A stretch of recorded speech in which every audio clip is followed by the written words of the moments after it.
Hey guys, it's Christy. I'm here with card number 7 in my 2014 spring card series. Today I'm going to be using this stamp set by W+9. This is the Fanciful Feathers. So I've also got the Lawn Fawn Stitch Journaling Tags die, which I have already die cut a piece of Canson 120 pound watercolor paper with. And then I'll be using a piece of pattern paper from the Basic Gray Fresh Cut collection.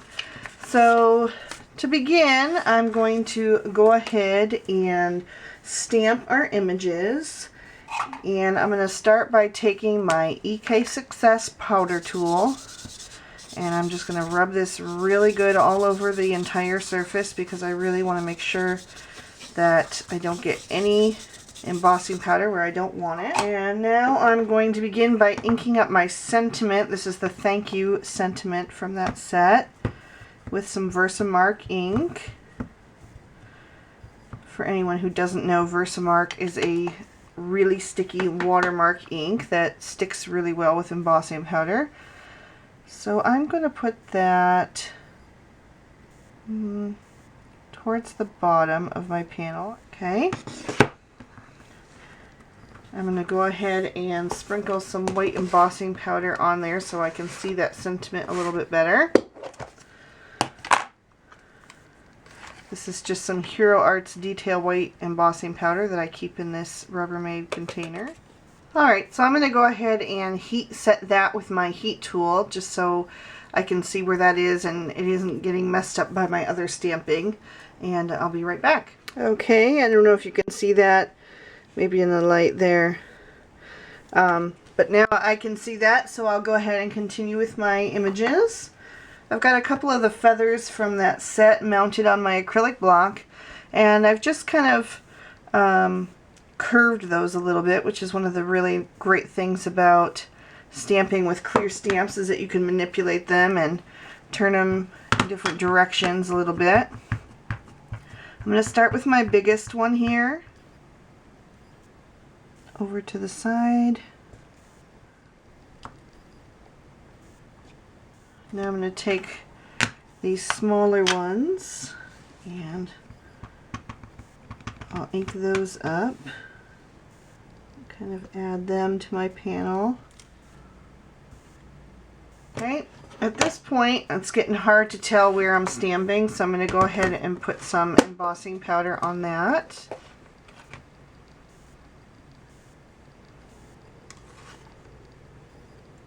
Okay, and I think I could use one more feather down on this side.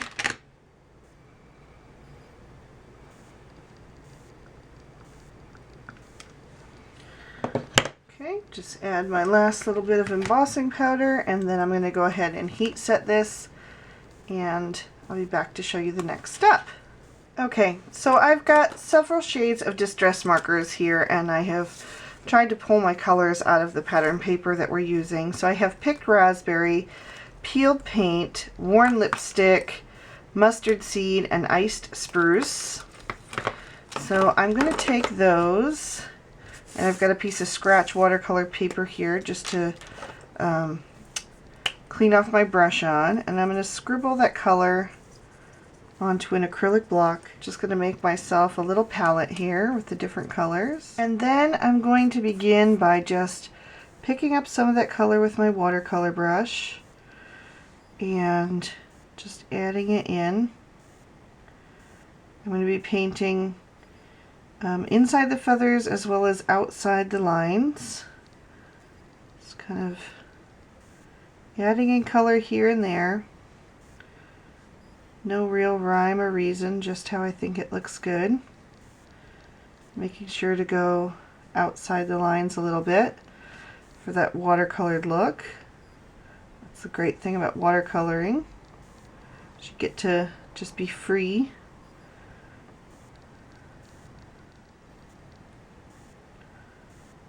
Picking up some of the green. I also want to watercolor around that sentiment. Make sure I get that to stand out really well. So I'm just going to continue painting in color wherever I think it looks good.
Alright, now I'm going to wipe off my palette first because it's a little bit of a mess.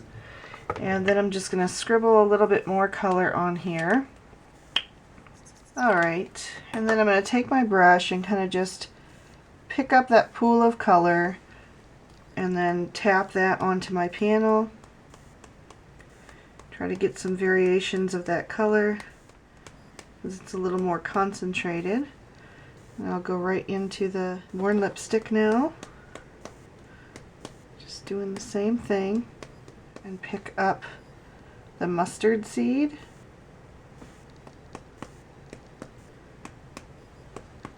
And then I'll do the peeled paint. And then last, the iced spruce.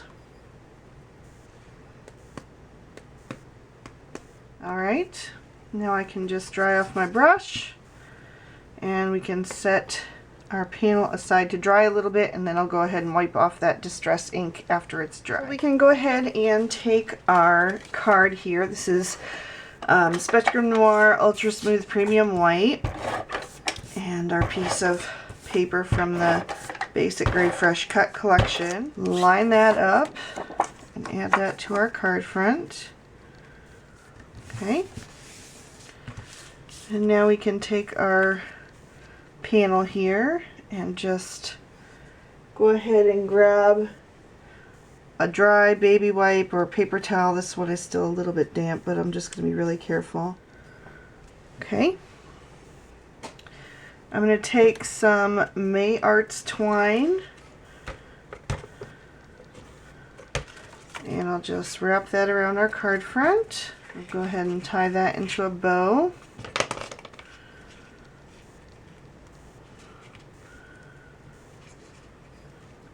Okay. Trim off the excess. I'm going to shift that a little bit towards the center. And I'm going to take some dimensional adhesive. This is from Best Creations. And I'm just going to add that to the back. And we'll pop that into the center of our card. Let me just adjust that bow a little bit back to the left. I'm going to take my We Are Memory Keepers corner chomper and round the corners to match our focal panel. And then I'm going to take a little button. This is a wooden button from Little Yellow Bicycle. And I'm just going to thread that with some more of the May Arts button twine. I'm going to take a glue dot and just press that over the back to hold that string in place, and just press that down on the side over a little bow. I'm going to trim off this little piece, and that's our card for today. I hope you guys enjoyed. Thanks so much for watching, and I'll see you again next time. Bye bye.